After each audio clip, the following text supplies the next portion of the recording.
kita sekarang lagi Insyaallah. pakai jaket tebel-tebel banget. Iya. Dingin banget dah terasa. Dingin karena kita di pegunungan dan berangin. Kita di pegunungan Kilis di wilayah Turki Tenggara. Pinggiran Insyaallah, pinggiran. Ini kalau memandang ke arah sana jauh gitu kelihatan wilayah negara tetangga yaitu Suriah. Nah, ini bagian dari bumi Syam ya. Masya Allah. Kita sekarang lagi di daerah yang diberkahi. Berkah, betul. Barokna haulahu. Amin. Mas Zed, kita mau lanjutin pembahasan tentang perempuan-perempuan yang menjadi inspirasi atau tokoh-tokoh di dalam peradaban Islam. Betul, betul. Dan kita sekarang pengen ngomongin salah seorang sahabiah yang luar biasa, yaitu Asma binti Abu Bakar. Yang saya tahu, Ustaz, orang-orang kan mungkin tahunya beliau ya sekedar anaknya Abu Bakar gitu. Tapi sebenarnya apa sih peran-peran beliau sehingga menjadi sosok yang bisa menjadi inspirasi terutama buat para ibu-ibu maupun buat para pemuda-pemudi gitu. Iya. Di dalam kehidupan beliau. Barakallahu fiik. Jadi memang Asma ini istimewa karena dia berasal dari satu keluarga yang 4 generasi merupakan sahabat Rasulullah SAW semuanya. Jadi ada kakek beliau, ya, ayahnya Abu Bakar yang bernama Abu Quhafah. Kemudian ada Abu Bakar, ayahnya. Kemudian ada beliau sendiri. Kemudian ada anaknya yang kemudian juga menjadi sahabat Nabi Shallallahu Alaihi Wasallam. Jadi keluarga ini 4 generasi adalah sahabat Nabi Shallallahu Alaihi Wasallam. Dan kisah kepahlawanan Asma ini dimulai sejak dia sangat belia, di mana ketika Rasulullah SAW berhijrah bersama ayahandanya Abu Bakar As-Siddiq, itu dia sudah kemudian akan dikenal sebagai Dzatun Nitaqain, perempuan yang membelah 2 sabuknya, karena beliau ditugasi oleh ayahandanya untuk mengantarkan makanan ransum selama Rasulullah SAW dan Abu Bakar itu transit ya di Gua Sur, di atas Jabal Sur, di mana pada saat itu memang siasat Rasulullah SAW untuk mengecoh orang-orang Quraisy yang mengejar hijrah beliau. Kan dikiranya kalau ke Madinah itu ya ke Yasrib itu langsung ke arah utara, tapi justru Rasulullah berjalannya ke arah timur dan tenggara terlebih dahulu, baru nanti memutar ke selatan, kemudian ke barat dan seterusnya. Berarti beliau sudah ikut kontribusi dalam dakwah itu bahkan sejak masih remaja. Jadi pada saat itu sebenarnya dia sudah menikah. Sudah menikah. Waktu itu sudah menikah dengan Zubair bin Al-Awwam, salah seorang as-sabiqun al-awwalun juga. Dan bahkan memang Zubair bin Awam ini seperti juga Talha, seperti Utsman, itu masuk Islamnya kan lewat Abu Bakar. Jadi ini kayak junior-juniornya Abu Bakar dalam perdagangan, begitu kan. Dan kemudian dibawa untuk menghadap Rasulullah dan mereka pun masuk Islam. Nah, ketika menikah dengan Zubair, dan pada saat itu, pada saat Rasulullah dan Abu Bakar hijrah, sebenarnya kondisi Asma hamil.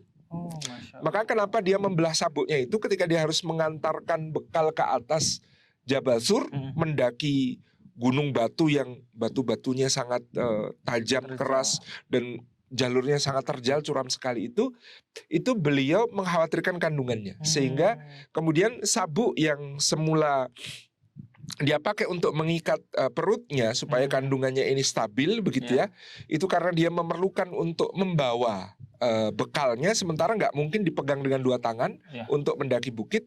Bisanya adalah bekal itu kemudian harus diikat di punggung. Maka kemudian sabuk ini oleh beliau disobek menjadi 2 bagian. Separuhnya tetap dipakai untuk mengikat perut untuk mengamankan kandungannya, separuhnya dipakai untuk mengikat bekal itu di punggungnya supaya bisa mendaki dengan tangannya, kedua tangannya dan juga kakinya, sehingga bisa naik ke atas. Saya kira tuh Dzatun Nitaqain tuh ya sabuk biasa dan kondisinya masih fresh gitu. Habis itu ya barangnya ditaruh di pinggangnya gitu. Ternyata enggak, di sabuknya. Sabuk ini khusus untuk hamil. Iya, karena kondisi hamil pada saat itu menjaga perutnya itu dibelah.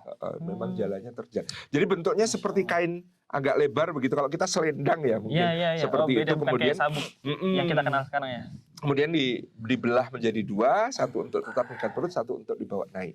Dan peran di dalam hijrah ini bukan cuma itu. Masya Allah, ketika Abu Bakar sudah berangkat, ketika Rasulullah sudah berjalan bersama Abu Bakar menuju Yasrib, baru kakeknya yakni Abu Quhafah mempertanyakan, di mana ayahmu? Ayah ada urusan yang penting dan berperjalanan jauh, mungkin tidak akan pulang untuk waktu yang cukup lama gitu loh. Oh gitu lah, apakah dia meninggalkan sesuatu untuk kalian? Kemudian Asma ini sudah hafal di mana Abu Bakar meletakkan simpanan uang dalam bentuk keping-keping emasnya itu. Nah di situ ternyata setelah diperiksa Asma ternyata dibawa semua sama Abu Bakar. Jadi kosong gitu ya, di tempat itu kosong. Apa yang dia lakukan, dia kemudian mengambil beberapa kerikil yang bentuknya mirip emas ya, mirip koin-koin emas. Dia letakkan di bawah kain di tempat biasanya Abu Bakar menyimpan persediaan emasnya.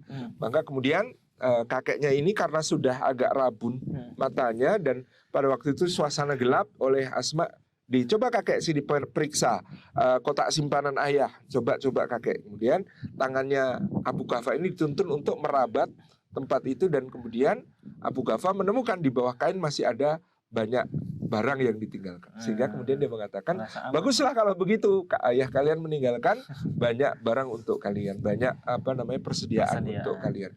Dan ini tidak mungkin dilakukan Asma kecuali dengan kesadaran iman dan kepercayaan yang besar kepada ayahnya. Jadi kita mungkin akan menemukan ada orang-orang yang berhasil dalam hijrah menjadi seorang pribadi yang baik, tapi dia tidak berhasil mengkondisikan keluarganya, sehingga keluarganya kontra terhadap apa yang dilakukan.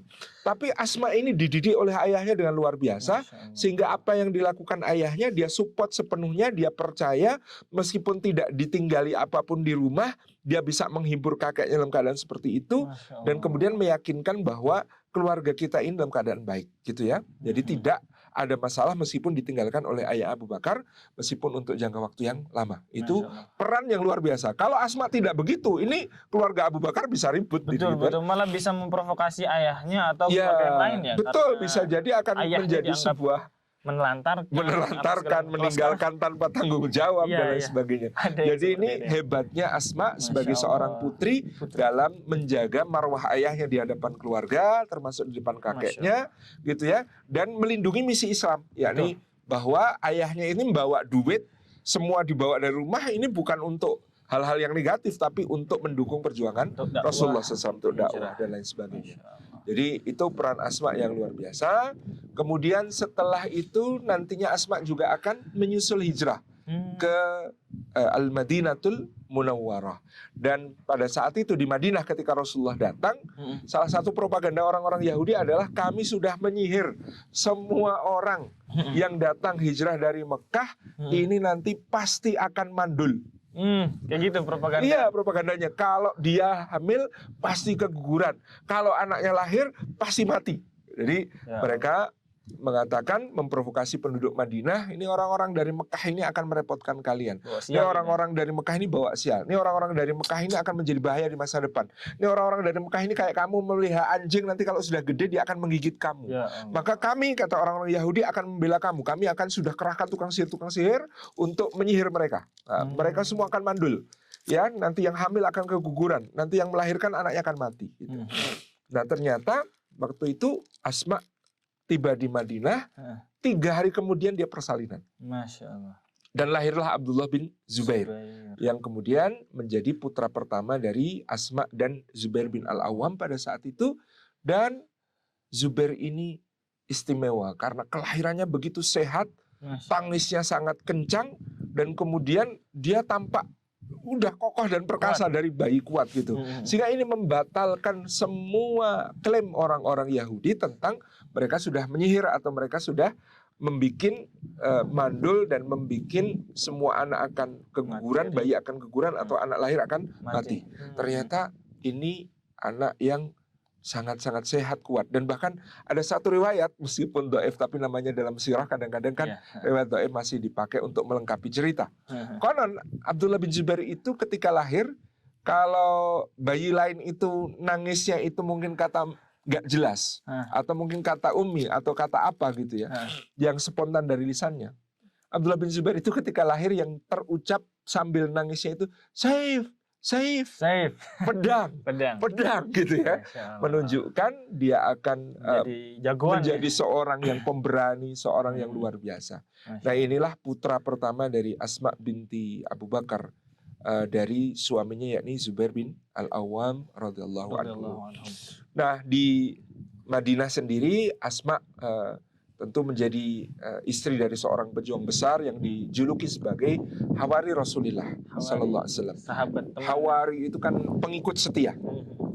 Karena kalau baik dalam perang maupun damai, di mana Rasulullah SAW bepergian menuju dan sebagainya, Zubair itu hampir selalu mendampingi, menjadi pengawal, berada di sisi beliau, mengamankan semua hal untuk beliau. Jadi yang bagian nyisir jalan supaya nanti Rasulullah melewat aman itu biasanya adalah bodyguardnya itu Zubair bin Al-Awwam. Dan beliau ini ya memang mungkin salah satu kelemahan Sayyidina Zubair itu orang yang temperamental dan sangat keras ya. Mungkin karena emang peran hidupnya ya tadi tuh jadi bodyguardnya Nabi. Ya betul, itu kan harus mundur harus keras gitu ya. Dan beliau ini adalah sepupu Rasulullah SAW. Zubair itu sepupu Rasulullah dari bibi beliau yakni Sofiyah binti Abdul Muthalib. Jadi Zubair ini adalah dari ibunya beliau ini sepupu Nabi, karena Sofiyah itu saudarinya Sayyidina Hamzah, satu ibu dengan Sayyidina Hamzah, meskipun beda ibu dengan ayahnya Rasulullah yakni Abdullah, tapi mereka adalah sama-sama putra-putri Abdul Muthalib. Jadi sebenarnya Zubair ini adalah sepupu dari Rasulullah SAW. Jadi maka Rasulullah SAW terhadap keluarga Zubair ini juga sangat dekat, sehingga Abdullah bin Zubair pun juga sangat dekat dengan Nabi SAW gitu ya. Sehingga diceritakan ketika anak-anak dijajarkan oleh Nabi SAW, ada Abdullah bin Zubair, ada Hasan, ada Husain, ada Usama bin Zaid, ada Abdullah bin Umar, ada Abdullah bin Ja'far, kemudian ada Abdullah bin Abbas yang paling kecil. Sahabat-sahabat generasi 2. Sahabat-sahabat kecil itu dijajarkan sama Nabi SAW, kemudian dikatakan oleh Nabi SAW, ayo siapa yang bisa menangkap aku akan dapat hadiah. Kemudian Rasulullah SAW lari dikejar sama anak-anak ini. Nah kalau Hasan Husain itu nempelnya di tangan gitu ya. Ibnu Abbas itu ngamploknya di dada. Kemudian ada yang lain itu megang kaki dan sebagainya.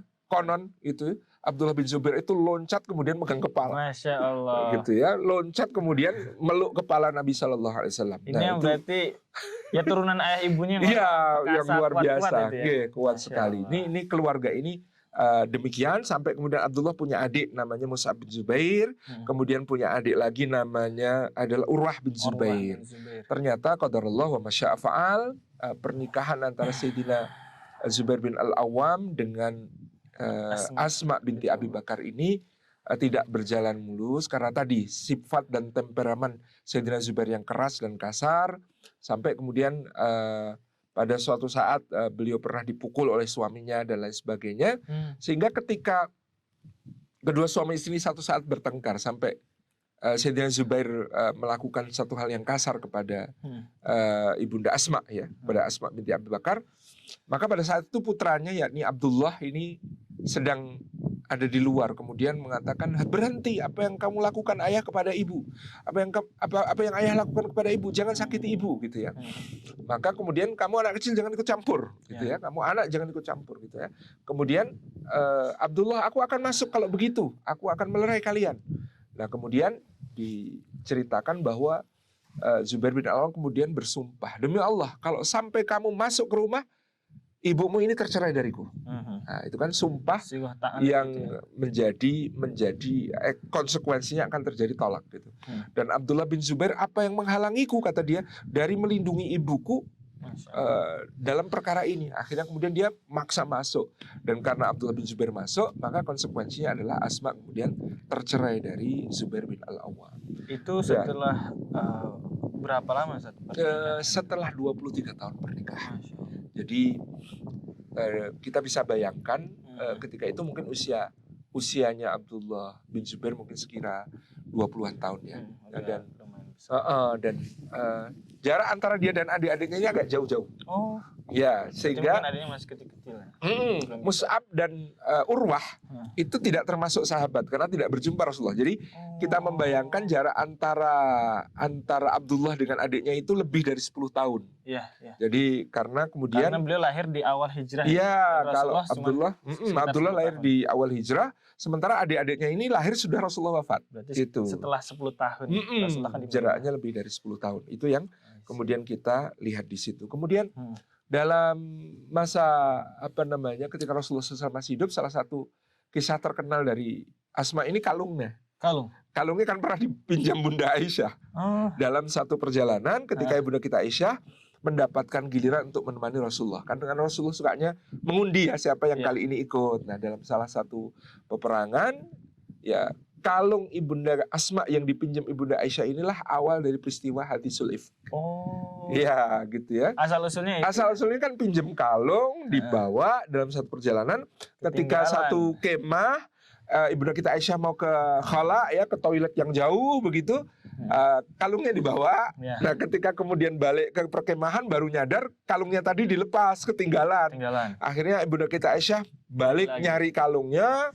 Nyarinya lama sampai ketemu karena jangan dibayangkan toilet yang masa itu tuh kayak toilet ada bangunannya, tapi yang penting itu tempat yang terhindar dari pandangan orang gitu kan, nyari tempat yang tersembunyi. Wah, nyari-nyari toiletnya, nyari-nyari kalungnya kan lama sekali. Begitu balik ke perkemahan ternyata Rasulullah sudah membongkar tenda bersama para sahabat untuk pindah ke tempat lain karena mungkin di situ dirasa kurang aman. Sehingga Aisyah akhirnya nunggu. Ketika nunggu baru nanti kemudian ada bagian yang meronda belakang namanya Sofwan bin Al-Mu'attal. Kemudian mengetahui ada Aisyah di situ baru kemudian disusulkan, dan karena nyusulnya itu sudah pagi kelihatan oleh orang-orang, maka orang-orang munafik merasa punya celah untuk menyerang keluarga Rasulullah dengan memfitnah ibunda kita Aisyah berselingkuh dengan Sofwan bin Al-Mu'attal ketika itu. Jadi itu gara-gara karungnya Asma sudah gitu ya. Peristiwa itu karena karungnya Asma. Karena memang Asma juga masih kakaknya ibunda kita Aisyah meskipun beda ibu. Jadi Sayyidina Abu Bakar As-Siddiq itu punya istri yang kalau sering beliau sebut bintu Kharijah, putrinya Kharijah itu adalah ibunda dari Sayyidah Asma. Kemudian Ummu Rumman itu adalah ibundanya Aisyah. Kemudian nanti setelah Sayyidina Ja'far bin Abi Thalib syahid, maka istri Ja'far yang namanya Sayyidah Asma binti Umais itu dinikahi oleh Abu Bakar, yang itu nanti melahirkan Muhammad bin Abu Bakar. Yang nanti Muhammad bin Abu Bakar ini makanya sangat akrabnya dengan Ali bin Abi Thalib karena diasuh oleh ayah tirinya. Jadi setelah Sayyidina Abu Bakar wafat, Asma binti Umais juga dinikahi oleh Sayyidina Ali bin Abi Thalib. Jadi memang ini keluarganya cukup rumit gitu ya, banyak dan saling terkait. Tapi jadinya para sahabat itu juga berkerabat ya, bahkan berinteraksi dengan Rasulullah juga. Mereka ikatan kekerabatannya sangat banyak. Ya kadang-kadang jadi susah manggilnya. Kayak misalnya Sayyidina Ali itu kan sama Rasulullah sebenarnya sepupu. Tapi karena menikahi Fatimah kan jadi menantu gitu kan. Jadi hubungan kekerabatan mereka itu sering tumpang tindih seperti itu. Itu karena mereka memang satu sama lain saling menjaga ya. Kadang-kadang bahkan ada sahabat yang mewasiatkan kalau aku syahid nanti sahabatku Fulan yang akan menikahi istriku dan menjaga keluargaku. Hal seperti itu kadang-kadang ada di dalam kalangan mereka. Nah, Sayyidah Asma binti Abu Bakar setelah bercerai dengan Sayyidina Zubair itu tidak mau menikah dengan yang lain. Ini khusus kasus beliau. Ternyata karena ada satu kalimat dari Rasulullah SAW ketika dulu dia pernah mengadu kepada ayahnya Abu Bakar As-Siddiq. Jadi dia mengadu kepada ayahnya, Zubair menyakitiku begini. Maka Abu Bakar mengatakan, sabarlah wahai putriku, sesungguhnya aku mendengar Rasulullah bersabda, seorang wanita solihah yang menjadi istri dari seorang laki-laki yang soleh, kalau bersabar terhadap suaminya, dan ketika suami meninggal tidak menikah dengan laki-laki yang lain, maka dia akan menjadi seorang wanita yang mulia di surga. Gitu. Jadi kalimat itu membuat Asma itu tidak menikah lagi meskipun dia diceraikan. Ini luar biasanya ya, solihahnya beliau itu. Meskipun diceraikan di dunia, tapi dia berharap nanti di surga akan punya suami yang seperti Zubair juga soleh sebagai, dan pengen disatukan karena Asma ini berhasil mendidik putra-putranya menjadi orang-orang yang sangat utama, yang memiliki keunggulan-keunggulan yang luar biasa. Dan itu juga adalah putra-putranya Zubair ya. Betul, itu putra-putranya Zubair. Tadi kan kita sebutkan ada paling tidak 3 yang kita kenal ya. Abdullah, Mus'ab, dan Urwah. Dan ada satu peristiwa yang sangat menarik. Nah, satu riwayat menyebut Abdullah bin Umar ada di dalam peristiwa ini. Tetapi kalau melihat dari usia, yang lebih mungkin adalah yang ada di situ Abdullah bin Zubair, Mus'ab bin Zubair, kemudian Urwah bin Zubair, dan satu lagi adalah Abdul Malik bin Marwan. Jadi ada cerita mereka sedang berada di dekat Ka'bah. Tempatnya waktu itu di Multazam bahkan. Mereka berempat duduk-duduk berhalaqah di Masjidil Haram, di sisi Multazam. Kemudian mereka satu sama lain saling mengungkapkan. Ini putra-putra Asma ada 3 ini. Dengan satu Abdul Malik bin Marwan yang adalah seorang putranya Marwan bin Hakam, ya, yang kemudian di hari menjadi khalifah juga nih, dari Bani Umayyah. Nah, mereka berempat ini masing-masing mengemukakan apa yang menjadi cita-citanya. Satu sama lain mereka mengungkapkan cita-citanya. Abdullah bin Zubair itu mengatakan, aku ingin menguasai Hijaz dan melayani orang-orang yang berhaji dan berumrah ke Baitullah ini. Ini cita-citanya Abdullah bin Zubair. Kemudian Mus'ab bin Zubair ini cita-citanya lebih dahsyat lagi. Kata dia, aku ingin berkuasa di Irak, tanah yang subur, yang makmur, yang kemudian dengan itu aku akan berkhidmah dengan menyediakan pangan untuk kaum muslimin di berbagai penjuru. Dan aku ingin menikahi 2 wanita tercantik di zaman ini, kata Mus'ab bin Zubair. Karena dari bertiga yang namanya Mus'ab bin Zubair ini paling ganteng. Jadi memang yang dikasih nama Mus'ab itu ganteng-ganteng ya. Jadi ada Mus'ab bin Umair, ini Mus'ab bin Zubair. Dan Mus'ab bin Zubair ini ganteng, penyair yang hebat. Sampai sekarang kita mewarisi ada syair-syairnya Mus'ab bin Zubair yang sangat indah. Dia romantis kan orangnya gitu ya. Dan dia cita-citanya menikahi 2 wanita paling cantik di zamannya. Sukainah binti Husain bin Ali bin Abi Thalib, yang kedua Aisyah binti Talha bin Ubaidillah. Jadi ada 2 wanita yang dianggap sebagai wanita tercantik di zaman tabi'in. Dua-duanya adalah Sukainah binti Husain dan Aisyah binti Talha. Ya, ini 2 wanita paling cantik di zaman itu. Nah, kemudian yang ketiga Abdul Malik bin Marwan, kan ini urut umur kali kita. Mereka ngomongnya itu urut umur. Abdul Malik bin Marwan mengatakan, aku ingin menjadi khalifahnya kaum muslimin semuanya untuk melayani mereka semuanya gitu ya. Kata Abdul Malik bin Marwan. Terakhir Urwah bin Zubair diem aja gitu ya. Kemudian ditanya sama kakak-kakaknya, "Hei Urwah, kamu nggak pengen apa gitu?" Kemudian Urwah mengatakan, "Enggak, aku cuma pengen ilmu." Gitu ya. Jadi makanya Urwah bin Zubair kemudian menjadi murid kesayangannya ibunda kita Aisyah radhiyallahu anha, belajar kepada beliau dengan keponakannya semangat. Ya, keponakan. Bahkan kalau Abdullah itu diangkat anak oleh Aisyah dalam kunyahnya. Ya, makanya jadi Abdullah. Ya, betul. Makanya satu saat ibunda kita Aisyah bilang sama Rasulullah, "Ya Rasulullah, wanita-wanita yang lain berkunyah dengan anak-anak mereka, padahal aku suka sekali berkunyah dan pengen sekali berkunyah, cuma aku tidak punya anak." Maka Nabi SAW mengatakan, berkunyahlah dengan putra saudarimu, yakni Asma gitu ya, yaitu Abdullah. Maka Aisyah dipanggil sebagai Ummu Abdillah. Dan dalam soal disayangi, di sisi Aisyah, Abdullah ini yang paling utama ya. Sehingga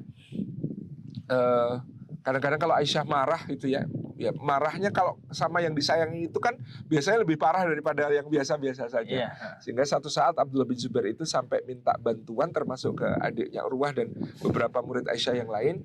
Nanti kalian masuk, bilang bolehkah kami masuk gitu ya. Terus aku akan ada di tengah kalian supaya aku bisa masuk untuk minta maaf gitu ya. Sampai kadang-kadang harus bersiasat begitu. Karena kalau Aisyah marah, kadang-kadang kalau Abdullah bin Zubair minta izin masuk untuk minta maaf, enggak gitu kan. Saya lagi kesel gitu kan. Nah, ini akhirnya kemudian ini 2 putra Asma ini menjadi kesayangan dari ibunda kita Aisyah. Apalagi setelah Abdullah bin Zubair wafat ya, syahid, nanti kemudian Urwah ini betul-betul menjadi muridnya ibunda kita Aisyah. Fokus di keilmuan. Betul, fokus di keilmuan, dan bahkan beliau diuji dengan ujian yang sangat berat ketika menghadap salah satu khalifah Bani Umayyah, yakni Hisham bin Abdul Malik. Itu atau Walid, bukan Hisham tapi Walid bin Abdul Malik. Ketika pulang beliau itu kecelakaan ya, anaknya terinjak kuda sampai meninggal. Anaknya Walid. Anaknya Urwah. Oh, anaknya Urwah. Anaknya Urwah. Kemudian kakinya itu harus diamputasi karena luka yang kemudian membusuk gitu ya kan. Subhanallah, ketika diamputasi itu tidak pakai anestesi, tidak pakai bius ya zaman itu. Kemudian beliau ditawari minum khamr sampai mabuk kan, biar hilang akalnya, akalnya dan nggak ngerasain sakit. Tapi beliau mengatakan, demi Allah aku tidak ingin menyelesaikan masalah ini dengan melanggar apa yang dilarang Allah gitu ya. Kayaknya beliau digergaji dalam keadaan membaca Al-Quran. Digergaji kakinya itu dalam keadaan membaca Al-Quran. Ini potret dari hasil pendidikan seorang Asma ya, kepada anak-anaknya. Dan tentu salah satu peran yang luar biasa dari Asma kemudian yang tercatat dalam sejarah ketika anaknya Abdullah bin Zubair sudah terkepung di kota Mekah. Ya, pada saat itu kita tahu ya ada persaingan politik yang luar biasa, di mana Muawiyah pernah berpesan kepada Yazid putranya, kamu kalau sama Ibnu Abbas hati-hati. Kenapa? Karena dia ini orang yang sangat cerdik, tetapi dia tidak punya ambisi kekuasaan. Jadi tinggal kamu muliakan dia, kamu berikan tempat yang baik untuk dia, kamu dukung murid-muridnya, maka dia tidak akan menjadi masalah bagimu. Demikian pula Abdullah bin Umar, orang ini sangat berpengaruh, tapi ketakwaan telah mengalahkannya. Jadi dia nggak akan ada ambisi macam-macam dan berambisi terhadap kekuasaanmu. Yang aku khawatirkan adalah Abdullah bin Zubair, karena Abdullah bin Zubair ini berambisi dan dia punya kekuatan. Gitu ya. Jadi ini yang kemudian pada saat itu dipesankan betul-betul oleh Muawiyah kepada putranya. Tapi pernah ada kejadian Abdullah bin Zubair itu juga seakan-akan Muawiyah itu ngajarin anaknya, ngajarin Yazid gimana caranya menghadapi Abdullah bin Zubair. Jadi Abdullah bin Zubair pernah protes dari Mekah karena unta-untanya Muawiyah itu memasuki kebunnya tanpa izin. Nah, nulis suratnya itu keras. Wahai putra dari seorang perempuan yang telah mengunyah-ngunyah jantung paman paling tercintanya Rasulullah SAW. Wahai anak dari Abu Sufyan yang berulang kali telah menyakiti dan memerangi Rasulullah SAW. Dari Abdullah bin Zubair, putra Hawari Rasulullah, putra Dzatun Nitaqain yang membelah sabuknya untuk membela hijrahnya Nabi. Kalau kamu tidak menyelesaikan urusan budak-budakmu dan unta-untamu ini, maka aku yang akan bertindak. Gitu. Kemudian ditunjukin surat itu kepada Yazid oleh Muawiyah. Kata Yazid, orang seperti ini harusnya kita kirim pasukan untuk menghancurkannya. Enggak, kata Muawiyah, aku punya cara. Ditulis surat kepada Abdullah bin Zubair, putra Hawari Rasulullah, putra dari Asma, wanita mulia bersabuk dua yang membela hijrah Rasulullah, dari Muawiyah bin Abi Sufyan. Aku telah membaca suratmu dan aku ridha seluruh untaku berserta seluruh budak yang menggembalakannya menjadi milikmu sebagai permohonan maafku kepadamu. Gitu ya. Politiknya seperti itu. Ini orang ini nggak bisa dihadapi dengan keras, harus elus. Kemudian ternyata Abdullah bin Zubair gara-gara itu datang ke Damaskus dan mencium kepala Muawiyah, mencium ubun-ubun Muawiyah dan mengatakan engkau memang layak jadi khalifah. Nah, terus kemudian Muawiyah itu bilang sama anaknya tuh, lihat, itu caranya menghadapi dia. Gitu. Nah, tapi Yazid meninggal. Ketika Yazid berkuasa, Muawiyah meninggal digantikan Yazid. Ketika Yazid berkuasa, dia tidak bisa berbuat apa-apa kepada Abdullah bin Zubair. Ketika Yazid meninggal, Yazid bin Muawiyah meninggal, dia digantikan putranya Muawiyah bin Yazid. Muawiyah bin Yazid cuma sebentar menyerahkan kekuasaan kepada mertuanya. Namanya Marwan bin Hakam. Marwan bin Hakam usianya sudah lanjut, hanya sebentar, kemudian jatuhlah kekhalifahan kepada Abdul Malik bin Marwan. Pada saat itu yang kumpul-kumpul. Nah, ketika Abdul Malik bin Marwan menghadapi Abdullah bin Zubair ini, dia bingung. Bagaimanapun ini teman, ini orang mulia, ini orang baik. Sahabat. Dia nggak akan tega melakukan apa-apa. Kemudian datanglah seorang yang bernama Al-Hajjaj bin Yusuf, orang yang punya dendam kepada Abdullah bin Zubair. Jadi dia pernah mengajukan satu proyek mungkin ya kepada Abdullah bin Zubair di Hijaz, nggak diterima. Akhirnya dia kemudian mengatakan, saya bisa menyelesaikan masalah ini tentang adanya dua khalifah ini untuk tuanku. Bagaimana caramu? Ya saya akan hancurkan Abdullah bin Zubair. Enggak, aku nggak mau kayak begitu. tuanku tidak perlu ikut-ikut. Tutup mata tuanku, biar saya selesaikan semuanya untuk Tuhan. Nah, itulah Al-Hajjaj bin Yusuf yang kemudian setelah menguasai Irak, kemudian menyerbu ke Hijaz dan kemudian mengepung Abdullah bin Zubair di kota Mekah. Dan pada saat itu bahkan dia menggunakan manjanik untuk menghancurkan Ka'bah gitu ya, sampai runtuhlah Ka'bah pada saat itu. Dan Abdullah bin Zubair masih terus bertahan pada saat itu. Sampai kemudian Abdullah bin Zubair akhirnya menemui ibundanya, meminta nasihat. Ibu Asma binti Abu Asma tampil kembali di usia yang sudah hampir 100 tahun. Ketika itu di usia yang senja tapi masih seorang yang wanita berpendirian kokoh yang luar biasa. Ketika itu Asma juga baru saja berduka karena di Irak Al-Hajjaj itu sebelum menghancurkan Abdullah bin Zubair di Mekah, di Irak sudah menghancurkan Mus'ab bin Zubair, adiknya tadi yang berkuasa. Iya, berkuasa betul. Berkuasa. Dia berkuasa, berhasil menikahi 2 wanita yang disebutnya, tapi akhirnya gugur. Ya, kemudian dia ke Mekah. Disitulah kemudian Asma diminta nasihat oleh Abdullah bin Zubair. Ibu, apa yang harus saya lakukan? Aku bertanya kepadamu, nak, apakah engkau yakin di atas kebenaran? Aku yakin, ibu. Gini. Apakah engkau yakin yang memerangimu ini di atas kebatilan? Aku yakin. Kalau begitu apa yang buatmu ragu? Bertawakallah kepada Allah, nak. Ambillah jalan perjuanganmu itu sebagai jalan untuk berjumpa dengan Rasulullah dan para sahabatnya di surga. Jadi disemangati luar biasa. Kemudian akhirnya Abdullah bin Zubair minta didoakan. Ketika minta didoakan, dia mendekat, kemudian ibunya memeluknya. Didoakan, setelah didoakan, kemudian ibunya ini meluk, nyentuh. Ini apa, nak? Berat sekali, nak, yang kamu pakai ini, nak. Ini baju besi, Bu, untuk aku bertahan di dalam peperangan ini. Baju besi ini tidak bermanfaat bagimu, nak, ketika ajal datang. Tapi menurut ibu, lepaskan baju besi ini dan sebagai gantinya pakailah celana rangkap, nak, supaya ketika engkau syahid nanti auratmu tidak terbuka. Itu nasihat luar biasa dari seorang ibu gitu ya. Jadi beliau saat itu kondisinya berarti memang sudah genting, sudah sulit juga genting, sulit untuk membalikkan keadaan. Maka, karena mindsetnya udah syahid gitu. Karena pada saat itu ada berapa ratus ya, mungkin sekitar 200 pemanah terbaik Habasyah di sisi Abdullah bin Zubair, yang seandainya 200 pemanah terbaik itu tetap di sisi beliau, Abdullah bin Zubair mungkin menang. Tetapi apa yang terjadi? Ketika Abdullah bin Zubair sedang lewat, para pemanah ini yang lagi istirahat, mereka menyebut hal jelek tentang Sayyidina Utsman bin Affan. Lalu Abdullah bin Zubair ngomong sama mereka, aku tidak membutuhkan orang-orang yang menyakiti Utsman bin Affan, kekasih Rasulullah SAW. Pergi kalian semua dari sini. Jadi ini pasukan terbaik, pasukan elitnya ini sama dia disuruh pergi gara-gara ngomongin Utsman bin Affan radhiyallahu anhu. Jadi ini luar biasa ya kasih sayangnya di antara para sahabat Nabi itu seperti itu. Nah, akhirnya kemudian ya pasukan Hajjaj dengan leluasa akhirnya bisa merangsek masuk dan kemudian Abdullah bin Zubair ini gugur syahid pada saat itu. Dan jasad beliau kemudian digantung oleh Al-Hajjaj sementara kepalanya dikirim ke Damaskus. Jasad itu konon digantung di Masjidil Haram sampai 3 bulan.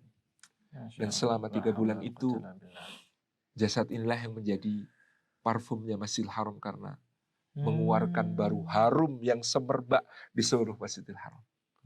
Sampai akhirnya setelah bulan ketiga Hajjaj dinasihati, ini kalau nggak kamu turunkan jasad ini, makin bikin orang yakin Abdullah bin Zubair benar dan kamu ini batil, nanti kamu diperangi. Akhirnya kemudian dia cepet-cepet turunin karena ternyata ini malah jadi parfumnya Masjidil Haram. Karomahnya wangi sekali seluruh Masjidil Haram karena jasad Abdullah bin Zubair digantung di situ. Nah, setelah membunuh Abdullah bin Zubair, si Hajjaj ini mendatangi Asma. Bu, kata Asma, aku bukan ibumu. Kamu bukan anakku. Tetapi kamu adalah orang yang telah membunuh anakku. Bu, aku ini bagaimanapun juga menghormati ibu. Aku tahu ibu ini datun di tokoin yang begini-begini. Aku tahu keutamaan ibu. Maka sekarang restuilah aku, Bu. Nggak bisa, kata Asma. Yang kurestui adalah orang yang telah kau bunuh. Ya, aku sudah menghancurkan dia, Bu. Kamu menghancurkan dunianya, tetapi dia menghancurkan akhiratmu. Ya Allah. Kata Asma, kamu menghancurkan dunianya, tapi dia menghancurkan akhiratmu. Teguh pendirian dan berani banget ya. Berani sekali pada saat itu. Dan kemudian mereka berdebat panjang sampai akhirnya Asma mengatakan, aku telah mendengar Rasulullah SAW bersabda dari Saqif, akan muncul seorang pendusta dan seorang durjana. Adapun pendustanya seluruh dunia tahu, namanya Musailimah Al-Kadzab. Adapun durjananya, aku sungguh yakin itu adalah engkau. Al-Hajjaj bin Al-Hajjaj Yusuf As-Saqafi. Jadi dari sakit, makanya dia bilang seorang pendusta dan seorang durjana. Maka pendustanya adalah Musailimah Al-Kadzab, durjananya adalah Al-Hajjaj bin Yusuf. Itu keberanian yang luar biasa dari seorang Asma binti Abu Bakar, wanita peradaban yang mulia yang mendidik putra-putranya untuk menjadi para pengkhidmah ummah. Jadi kita bisa bayangkan Abdullah bin Zubair itu niatnya menguasai Hijaz juga untuk berkhidmah dalam soal haji dan umroh sebagai tradisi dari suku ibundanya Bani Hashim maupun suku dari ayahnya juga. Gitu. Ya. Kemudian Mus'ab juga mengkhidmati Irak untuk tadi menyediakan pangan bagi seluruh penduduk kaum muslimin. Demikian pula Urwah untuk menjadi sebuah pilar ilmu di kalangan para sahabat. Dikatakan Urwah bin Zubair adalah salah satu dari 7 fuqaha Madinah yang menghimpun ilmu para sahabat untuk diwariskan pada generasi berikutnya. Dan inilah Asma teladan dalam keteguhan sampai akhir hayatnya di hadapan seorang yang berkuasa penuh dengan kekuatan yang luar biasa tanpa rasa takut sedikit pun mengungkapkan kebenaran. Masya Allah, banyak banget pelajaran dari Sayyidah Asma binti Abu Bakar ini. Mulai dari masa remajanya, di pernikahan, pendidikan kepada anak-anaknya, hingga di sampai ketika ketemu sama sosok yang orang-orang mungkin sangat takut tapi masih sekali, teguh dengan keyakinan yang beliau pegang. Masya Allah, terima kasih banyak. Jazakallah khairan. Insya Allah kita belajar. Ketemu lagi besok, insya Allah dengan perempuan peradaban lainnya. Insya Allah.